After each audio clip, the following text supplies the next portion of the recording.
Mashiach, les 7 Mashiach. commandements divins, Yosef Yitzhak Avner, Ouais, c'est des merveilles c'est énorme. qu'on apprend et qu'on peut transmettre à toute l'humanité. Effectivement. Donc, nous sommes toujours dans le chapitre 3, règle numéro 8.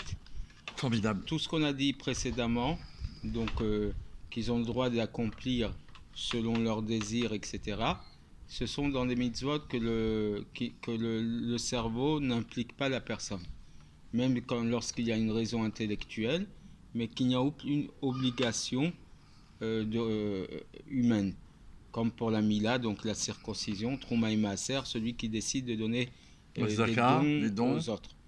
Mais des choses qui l'impliquent et qui l'obligent par, comme il dit en hébreu, Sechal Hayashar, le juste cerveau, donc Sechal droit, un intellect droit. Voilà, comme le respect des parents ou faire des dons, la générosité aux autres.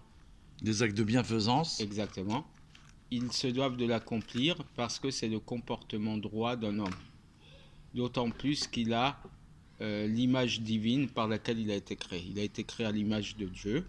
Et donc, dans le comportement envers Dieu, il doit lui ressembler. Voilà. Mais non pas parce que qu'il a reçu l'ordre de la part de Dieu pour ça. Pas en tant que commandement divin, comme les 7 lois. Exactement. L'une des 7 lois, d'accord, de Noachide. Mais parce qu'il se le doit pour être une personne droite et bonne. Et ainsi, de nombreux interdits de la Torah, un ben noir doit aussi les accomplir par morale, en fait. Intellectuelle. Par morale, oui. ou raison intellectuelle, c'est ça. Pas de par son comportement créé à l'image de Dieu.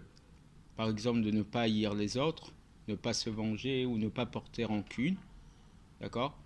Et ça, il le fera avec l'intention de les accomplir par raison morale, éthique, et non pas parce que c'est un ordre divin.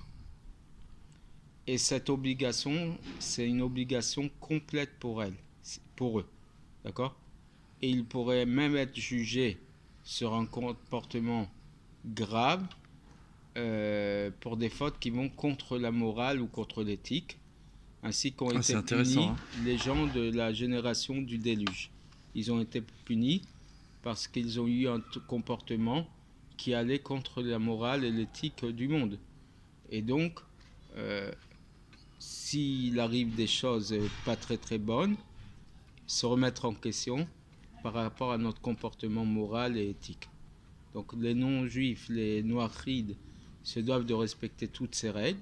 Et encore une fois, la nuance, ce n'est pas pour une raison, par ordonnance divine, mais parce qu'ils doivent se comporter ainsi, selon la morale et leur éthique.